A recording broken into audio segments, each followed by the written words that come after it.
Hey guys, welcome to the study with Mayank. मैं हूं आपका मयंक। आज हम लोग टेस्ट 55 के अंतर्गत यूपीएससी प्रीलिम्स से संबंधित भारत और विश्व भूगोल के प्रश्नों को देखेंगे।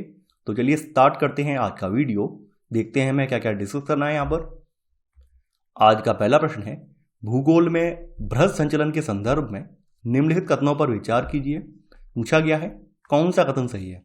बृहद संचलन में गुरुत्वाकर्षण सहायक होता है तथा कोई भी भूआकृतिक कारक जैसे प्रवाहित जल अथवा वायु इसमें सम्मिलित नहीं होते हैं। अपक्षय बृहद संचलन के लिए एक अनिवार्य स्थिति है।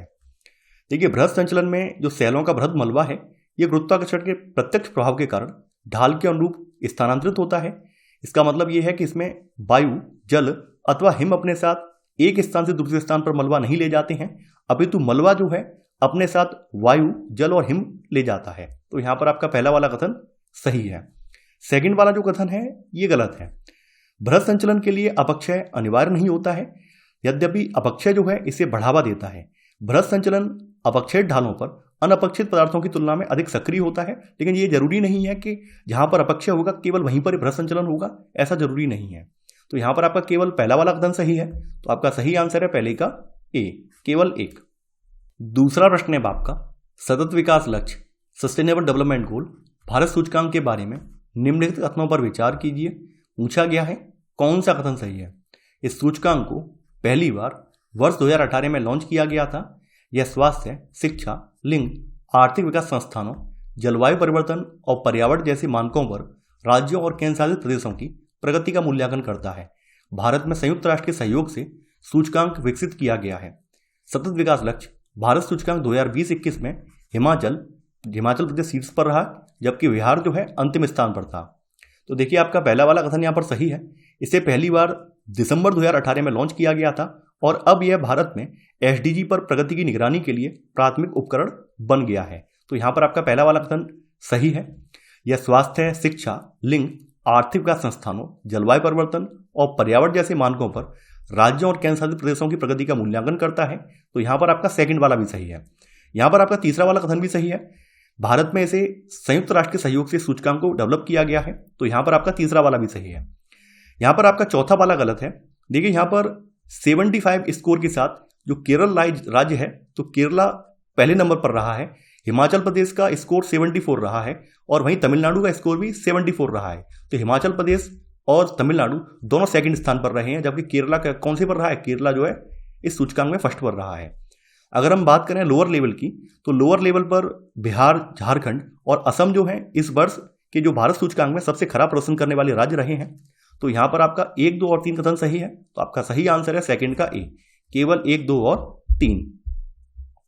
तीसरा प्रश्न है आपका, निम्नलिखित कथनों पर विचार कीजिए। पूछा गया है कौन सा कथन सही है। नदी वेदिकाएं धाराओं के पार्श्विक अपरदन के कारण बनती हैं। विसर्प एक स्थल रूप नहीं होता है, बल्कि यह एक प्रकार का चैनल पैटर्न होता है। देखिए, आपका पहला वाला कथन सही नहीं है। नदी वेदिकाएं प्रारंभिक बाढ़ मैदानों या पुरानी नदी घाटियों के तलों के चिन्ह हैं। ये मुख्यतः अपर्दित स्थल रूप होते हैं, क्योंकि ये नदी निक्षेपित बाढ़ मैदानों के लंबवत अपर्दन से निर्मित होते हैं, न कि पार्श्विक अपर्दन से। यानी कि ये जो है लंबवत जो अपर्दन होता है उससे आपकी ये नदी वेदिकाएं निर्मित होती हैं। तो यहाँ पर आपका पहला वाला कथन गलत हो जाएगा। सेकंड यहाँ पर कथन सही है। विसर्प एक स्थल रूप नहीं होता है, बल्कि एक चैनल का प्रारूप होता है। इसके बनने के कई सारे कारण होते हैं। एक तो मंद ढाल है, और मंद ढाल होने की वजह से तटों पर जो जल है वो क्या करता है, तटों पर और पार्श्व अपर्दन करके जो नदी की तली है उसमें जमाव करना स्टार्ट कर देता है। उससे क्या होता है, नदी की तली फिल हो जाती है और पानी इधर उधर बहने लगता है। और अगला कारण क्या है कि जो प्रवाहित जल होता है, प्रवाहित जल पर कोरियोलिस बल और ऊपर से वायु का प्रभाव भी दबाव डालता है। इस वजह से भी नदी जो है विसर्प में बहने लगती है। तो यहां पर आपका केवल सेकंड वाला कथन सही है। तो आपका सही आंसर है यहां पर तीसरे का बी, केवल सेकंड। चौथा प्रश्न है आपका, दक्षिण पूर्व एशिया में निम्नलिखित में से कौन सा देश स्थलरुद्ध है। Laos, Vietnam, Cambodia, Thailand. स्थलरुद्ध देश उसे कहा जाता है जिसका कोई भी बॉर्डर समुद्र से टच नहीं होता है। तो आपके पास यहाँ पर लाओस आप देख पा रहे हैं, और लाओस का कोई भी बॉर्डर जो है, लाओस देश का आप देख पा रहे हैं कोई भी बॉर्डर समुद्र से टच नहीं हो रहा है। तो लाओस यहाँ पर एक स्थलरुद्ध देश है। बाद बाकी चाहे वियतनाम हो, कंबोडिया हो, थाईलैंड हो, ये सभी समुद्र से अपना सीमा बना रहे हैं। केवल लाओस नहीं बना रहा है, तो आपका सही आंसर है चौथे का ए वाला। पांचवा प्रश्न है आपका, निम्नलिखित कथनों पर विचार कीजिए। पूछा गया है कौन सा कथन सही है। पहला है, वर्ष 1970 में संयुक्त राष्ट्र महासभा ने 5 जून को विश्व पर्यावरण दिवस के रूप में नामित किया। विश्व पर्यावरण दिवस का पहला उत्सव वर्ष 1974 में मनाया गया था। विश्व पर्यावरण दिवस 2021 के लिए पाकिस्तान वैश्विक मेजबान देश था। विश्व पर्यावरण दिवस 2021 की थीम केवल एक पृथ्वी थी। देखिए, आपका पहला वाला जो कथन है ये सही नहीं है। 1972 में 1972 में संयुक्त राष्ट्र महासभा ने 5 जून को विश्व पर्यावरण दिवस के रूप में नामित किया, ना कि 1970 में। तो आपका पहला वाला कथन यहाँ पर गलत हो जाएगा। सेकंड वाला जो कथन है ये आपका बिल्कुल सही है। पहला विश्व पर्यावरण दिवस 1974 में केवल एक पृथ्वी के नारे के तहत मनाया गया था, तो यहाँ पर आपका सेकंड वाला कथन सही है। तीसरा वाला जो कथन है आपका ये भी सही है। विश्व पर्यावरण दिवस 2021 के लिए संयुक्त राष्ट्र पर्यावरण कार्यक्रम के सहयोग से पाकिस्तान वैश्विक मेजबान देश था, तो यहाँ पर आपका तीसरा वाला कथन भी सही है। चौथा वाला कथन गलत है। देखिए, ये जो थीम था ये 1974 का थीम था, ना कि 2021 का थीम। 2021 का जो थीम था वो था पारिस्थितिकी तंत्र बहाली, इकोसिस्टम रिस्टोरेशन। तो यहाँ पर आपका केवल 2 और 3 कथन सही है, तो यहाँ पर आपका सही आंसर है 5वें का सी, केवल 2 और 3। छठवां प्रश्न है आपका, निम्नलिखित कथनों पर विचार कीजिए। पूछा गया है कौन सा कथन सही है। गोल्डीलॉक्स क्षेत्र किसी तारे के चारों ओर वह क्षेत्र है जहां ना बहुत अधिक गर्म होता है और ना इतना अधिक ठंडा कि इसके चारों ओर उपस्थित ग्रहों की सतह पर जल द्रव अवस्था में रह सके। नासा का डार्ट अभियान सौरमंडल के बाहर गोल्डीलॉक्स जोन में एक्सोप्लैनेट की खोज हेतु परिकल्पित है। देखिए, आपका पहला वाला कथन यहाँ पर बिल्कुल सही है। गोल्डीलॉक्स क्षेत्र किसी तारे के चारों ओर वह क्षेत्र है जहां ना बहुत अधिक गर्म होता है और ना इतना अधिक ठंडा कि इसके चारों ओर उपस्थित ग्रहों की सतहों पर जल द्रव अवस्था में रह सके। तो यहाँ पर आपका पहला वाला कथन सही है। यहाँ पर आपका सेकंड वाला जो कथन है ये सही नहीं है। यहाँ पर डार्ट अभियान के बारे में बोला गया है। देखिए, नासा का केपलर मिशन और transiting exoplanet survey satellite mission सौरमंडल के बाहर गोल्डीलॉक्स जोन में एक्सोप्लैनेट की खोज हेतु परिकल्पित है। एक्सोप्लैनेट का मतलब होता है बाहर के प्लेनेट, यानी अपने सौरमंडल से बाहर के प्लेनेट। तो यहाँ पर नासा के 2 मिशन हैं, एक तो केपलर मिशन है और दूसरा है टेस्ट करके। टेस्ट की जो फुल फॉर्म है वो भी मैं बता दे रहा हूँ, या इसकी फुल फॉर्म है ट्रांजिटिंग एक्सोप्लैनेट सर्वे सैटेलाइट। तो ये 2 मिशन है, तो यहाँ पर आपका केवल पहला वाला कथन सही है, तो आपका सही आंसर है छठवें का ए, केवल 1। सातवां प्रश्न है आपका, मृदा निर्माण मुख्य रूप से किससे संबंधित है। भूतल उच्चावच, जलवायु, प्राकृतिक वनस्पति, मूल सेल सामग्री। आपको कूट का प्रयोग करके सही उत्तर का चयन करना है।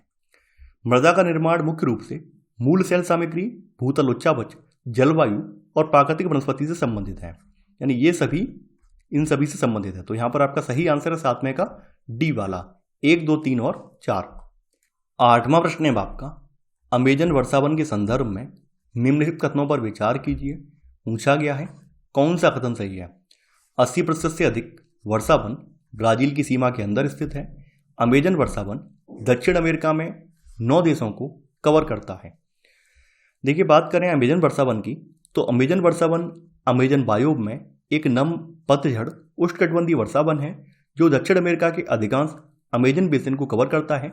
यह बेसिन 70 लाख किलोमीटर स्क्वायर में फैला हुआ है, यानी 70 लाख किलोमीटर स्क्वायर में ये बेसिन जो है पूरा फैला हुआ है, जिनमें से 55 लाख किलोमीटर स्क्वायर वर्षावन द्वारा आच्छादित है। जंगल का अधिकांश हिस्सा ब्राजील के भीतर 60% वर्षावन के साथ है, यानी ब्राजील के भीतर इसका कितना है 60% वर्षावन ब्राजील में पाया जाता है। और इसके बाद 13% जो है ये पेरू में पाया जाता है। उसके बाद बाकी 10% जो है वो कोलंबिया में, और जितना बचा हुआ है, यानी ये तो 3 कंट्रियों के नाम हो गए, यानी सबसे ज़्यादा 60% पाया जा रहा है ब्राजील में, उसके बाद 13% पेरू में, 10% जो है कोलंबिया में, और बाकी फिर बचा हुआ Venezuela, Ecuador, Bolivia, Guyana, Suriname और फ्रेंच गुयाना में कुछ मात्रा में फैला हुआ है, यानी सबसे ज़्यादा ब्राजील में है। तो आपका पहला वाला कथन जो है ये गलत हो जाएगा, यानी 60% से अधिक वर्षावन ब्राजील की सीमा के अंदर स्थित है, ना कि 80% से अधिक। सेकंड वाला कथन यहाँ पर बिल्कुल सही है। जो अमेजन के वर्षावन है ये दक्षिण अमेरिका के 9 देशों को कवर करते हैं, तो यहाँ पर आपका सेकंड वाला कथन जो है सही है। तो आपका सही आंसर है 8वें का बी, केवल सेकंड। 9वां प्रश्न है आपका, मैडन जूलियन ऑसिलेशन के संदर्भ में निम्नलिखित कथनों पर विचार कीजिए। पूछा गया है कौन सा कथन सही है। यह गर्म जल की एक स्थिर घटना है जो हिंद महासागर में घटित होती है। यह घटना 3 से 7 वर्षों के अंतराल पर घटित होती है। इस परिघटना के कारण प्राय भारत में उच्च मानसूनी वर्षा होती है। मैडन जूलियन ऑसिलेशन एक महासागरीय वायुमंडलीय परिघटना है जो विश्व भर में विशेषतः उष्णकटिबंधीय क्षेत्रों में मौसम गतिविधियों को प्रभावित करती है। हिंद तथा प्रशांत महासागर पर बादलों और हवाओं की अनियमितता इसकी विशेषताएं हैं। देखिए यहाँ पर आपका पहला वाला कथन सही नहीं है।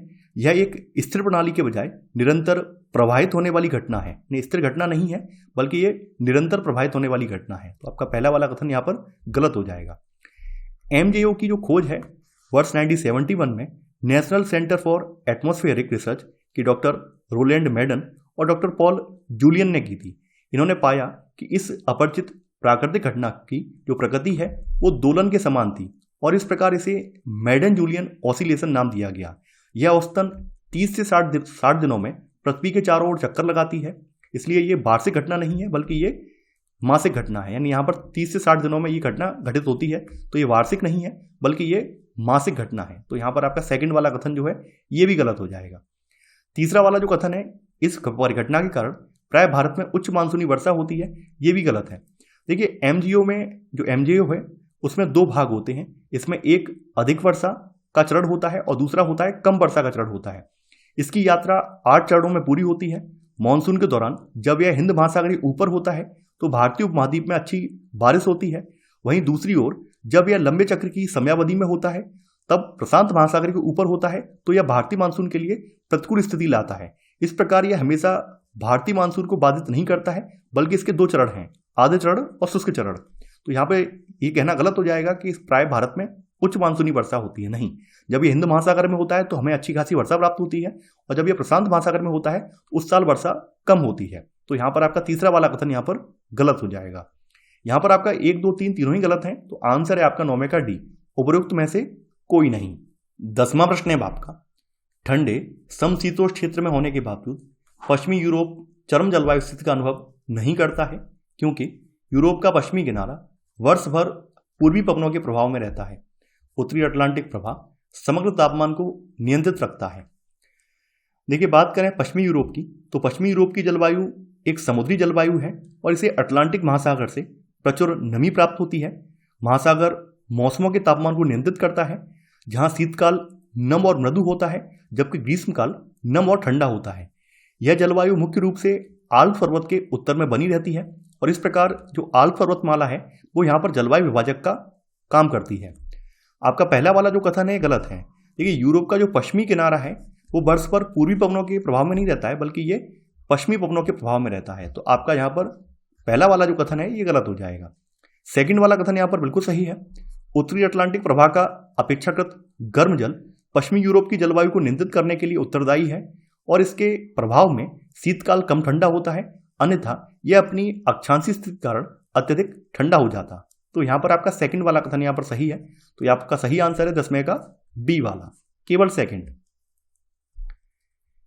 11वां प्रश्न है आपका, कॉस्मिक इंफ्रारेड बैकग्राउंड एक्सपेरिमेंट 2, इसको साइबर 2 के संदर्भ में निम्नलिखित में से कौन सा कथन यहाँ पर सही है ये आपको बताना है। इस मिशन का उद्देश्य आकाशगंगा में मौजूद तारों की संख्या गिनना है। तारों की गिनती के लिए साइबर 2 एक्सट्रोगैलेक्टिक बैकग्राउंड लाइट का पता लगाएगा। ऐसा पहली बार हुआ है जब इस तरह का मिशन शुरू किया गया है। देखिए आपका पहला वाला कथन गलत है। इसका उद्देश्य ब्रह्मांड में मौजूद तारों की संख्या की गणना करना है, आकाशगंगा की संख्या नहीं बल्कि तारों की संख्या की गणना करना इसका उद्देश्य है। तो आपका पहला वाला कथन गलत हो जाएगा। यहाँ पर आपका सेकंड वाला कथन यहाँ पर बिल्कुल सही है। यह आकाश के एक हिस्से का सर्वेक्षण करेगा जिसमें आकाशगंगाओं के दर्जनों समूह शामिल होंगे। फिर भी नासा ने यह बताया है कि यह उपकरण वास्तव में अलग अलग सितारों की गणना नहीं करेगा बल्कि इसके बजाय एक्स्ट्रा गैलेक्टिक पृष्ठभूमि प्रकाश का पता लगाएगा जो कि ब्रह्मांड के पूरे इतिहास में उत्सर्जित प्रकाश है। तो यहाँ पर आपका सेकंड वाला कथन यहाँ पर सही है। यहाँ पर आपका तीसरा वाला कथन यहाँ पर सही नहीं है। देखिए यहाँ पर बोला गया ऐसा पहली बार हुआ है जब इस तरह का मिशन शुरू किया गया है। हालांकि ऐसा पहली बार नहीं हुआ है जब इस तरह का मिशन शुरू किया गया है। साइबर 2 उपकरण में सुधार किया गया है ताकि यह देखा जा सके कि पिछली गिनती के प्रयासों में किसी तारे की गिनती को कम किया गया था या नहीं किया गया था। तो ये मिशन से ही पता चल रहा है कि साइबर 2 नाम का मिशन है, यानी कॉस्मिक इंफ्रारेड बैकग्राउंड एक्सपेरिमेंट 2 नाम दिया गया है। इसका मतलब क्या है, इससे पहले 1 मिशन गया होगा, तो 1 मिशन में जो भी हमने आंकड़े जुटाए हैं उसको हम यहाँ पे कंफर्म करेंगे 2 मिशन के जरिए कि पहले वाले मिशन के आंकड़े सही थे या अब वाले मिशन के आंकड़े सही हैं। तो यहाँ पर आपका केवल सेकंड वाला कथन सही है, तो आपका सही आंसर होगा 11 का बी वाला, केवल सेकंड। 12वां प्रश्न है आपका, वैगई नदी के संदर्भ में निम्नलिखित में से कौन सा कथन सही नहीं है, ये आपको बताना है। पहला है, वैगई बेसिन पश्चिम में बरुसनडू पहाड़ियां, अंधी पट्टी पहाड़ियों, इलायची पहाड़ियों और पलानी पहाड़ियों और पूर्व में पाक जल डमरू मध्य और पाक खाड़ी से घिरा है। वैगई नदी मदुरै जिले में कोट्टई मलाई के पास निकलती है। यह लगभग 258 किलोमीटर का रास्ता तय करती है। ईब, ओंग और तेल वैगई नदी की कुछ सहायक नदियां हैं। देखिए, बात करें वैगई बेसिन की, तो वैगई बेसिन कावेरी और कन्याकुमारी के बीच स्थित 12 बेसिनों में से एक महत्वपूर्ण बेसिन है और यह बेसिन बरुसनडू पहाड़ियों, अंधीपट्टी पहाड़ियों, इलायची पहाड़ियों और पश्चिम में पलानी पहाड़ियों और पूर्व में पाक जल डमरू मध्य और पाक खाड़ी से ये घिरा है। तो यहाँ पर आपका ए वाला जो कथन है ये बिल्कुल सही है।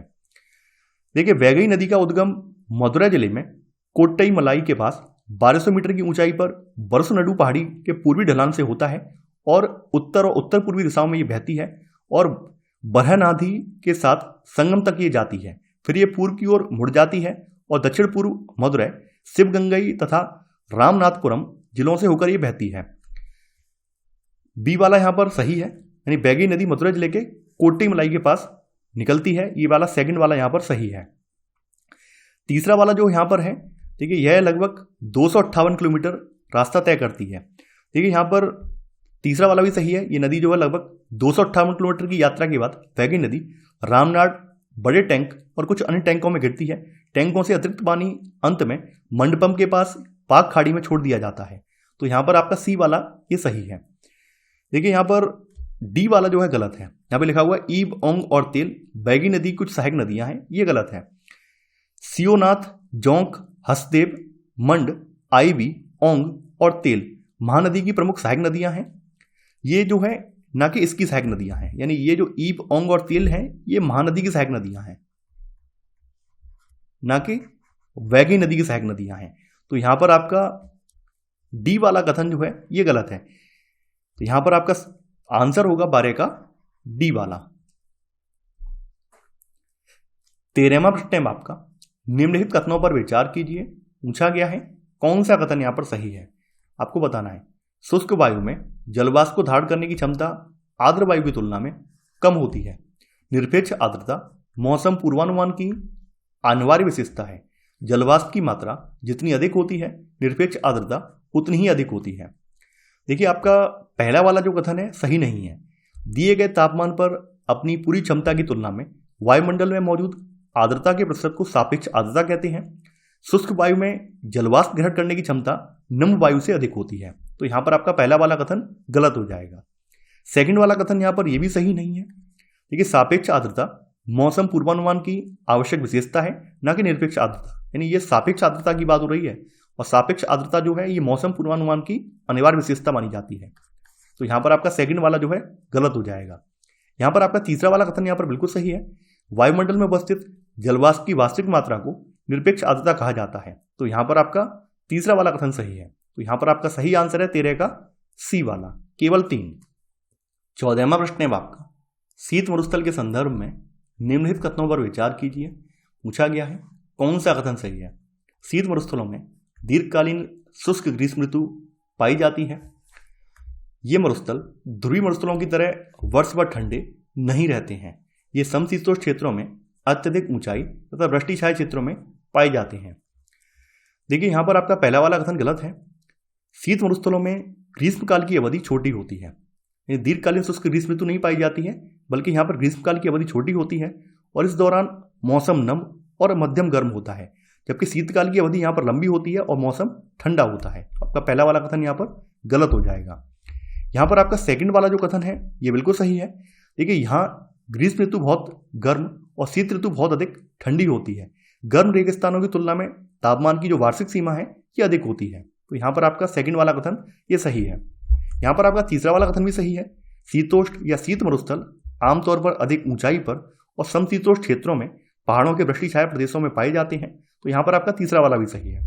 यहाँ पर आपका केवल 2 और 3 कथन सही है, तो आपका सही आंसर है 14 का सी, केवल 2 और 3। 15वां प्रश्न है आपका, सी फ्लोर हाइड्रोथर्मल वेंट्स के संबंध में निम्नलिखित कथनों पर विचार कीजिए। पूछा गया है कौन सा कथन सही है। इन प्रणालियों से धातु सल्फाइड और विभिन्न उच्च धातुएं प्राप्त की जा सकती हैं। ये वेंट प्रणालियां पृथ्वी के सबसे अधिक उत्पादक पारिस्थितिक तंत्रों में से एक हैं। मध्य महासागरीय तटों के किनारे गहरे महासागरीय क्षेत्र में कुछ आधुनिक हाइड्रोथर्मल प्रणालियों की खोज ने मुख्य रूप से वहां मौजूद सल्फाइड आधारित धातुओं, इसमें कॉपर और जिंक है, और विभिन्न उच्च धातुओं की उच्च सांद्रता के कारण दिलचस्पी पैदा की है। सी फ्लोर हाइड्रोथर्मल वेंट्स व्यापक आर्थिक संभावनाएं तो रखते ही हैं, साथ ही वहां सघन जैविक समुदाय भी पाए जाते हैं। तो यहाँ पर आपका पहला वाला कथन जो है ये बिल्कुल सही है। सेकंड वाला कथन जो है ये भी सही है। देखिए, इन वेंट्स प्रणालियों में 700 से अधिक प्रजातियों की खोज के साथ इन्हें पृथ्वी के सबसे अधिक उत्पादक पारिस्थितिक तंत्रों में से एक माना जाता है। तो यहाँ पर आपका सेकंड वाला कथन भी सही है। यहाँ पर आपका 1 और 2 दोनों ही सही हैं, तो आपका सही आंसर है 15 का सी, 1 और 2 दोनों। तो ये था हमारा आज का वीडियो। आई होप आपको आज का वीडियो पसंद आया होगा। आप लोग इस वीडियो को लाइक और शेयर करना बिल्कुल ना भूलें। तो चलिए आज के लिए बस इतना ही। Thanks for watching. जय हिंद।